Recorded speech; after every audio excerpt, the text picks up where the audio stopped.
Okay. And in this Pratyahara, there are two terms which we should be aware of. One is Prati and the other is Ahara. And we will take a look at this Ahara first. Ahyade iti Ahara, meaning what you feed on, that is Ahara. Okay? So, it doesn't mean just the food you take to eat for the physical body. It also means what you feed your eyes, what you feed your ears. So each indriya, each sense organ has got its own vishaya, its own object, or shall we say its own menu. Okay?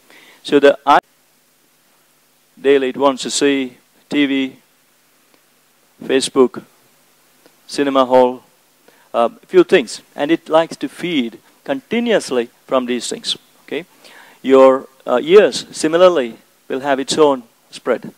We give our consciousness, we give our attention to these senses, and over the course of time, we reach a stage where the senses, which by itself are inert, which itself is not conscious. The eyes are not really conscious by itself. Ears are not conscious by itself. But it is as though each of these senses have become alive and are like independent, very powerful entities. So much so that our consciousness, our buddhi, it lacks power now to control these indriyas.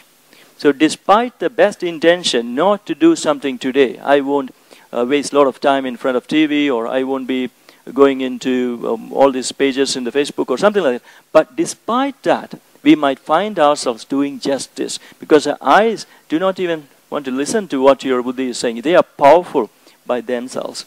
And the consciousness kind of loses its own position, its own existence, because the indriyas are so strong. So this is the area where we talk about the tortoise, the kurma.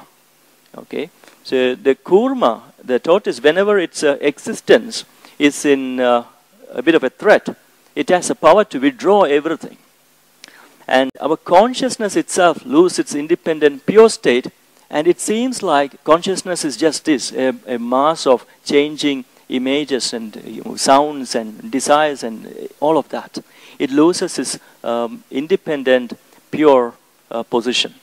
Okay, so this is where the practice is so important. How can we realize the swarupa of chitta?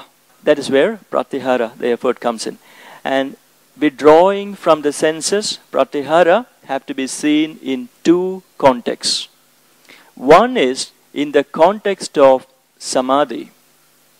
So pratyahara in the context of concentrative absorption is one thing. We will talk about it now. So this is like you're sitting for a practice and you want to get into a concentrative absorption. Then pratyahara is really that stage you will have to pass through, where by virtue of your concentration on the breath or on the nadis or whatever is your chosen focus point, by virtue of that, slowly the sensory inputs start to reduce. Okay, so that is basically just really again and again putting your focus on your chosen object by repeatedly, nairantarya, all those aspects of practice, when you apply, eventually this stream of sensory impulses into our focusing field will reduce. Neurologically, we have something called reticular nucleus, and that kind of blocks the sensory impulses from being transmitted up. It needs the support of thalamic nuclei, and all those things kind of then eventually support and inhibits sensory inputs from reaching your conscious attention. Okay, so that is the time when we say we are going a bit absorbed now. Suddenly, it's like everybody else has gone quiet. It is just that our attention and consciousness, which was going out into hearing, seeing, is now starting to draw back.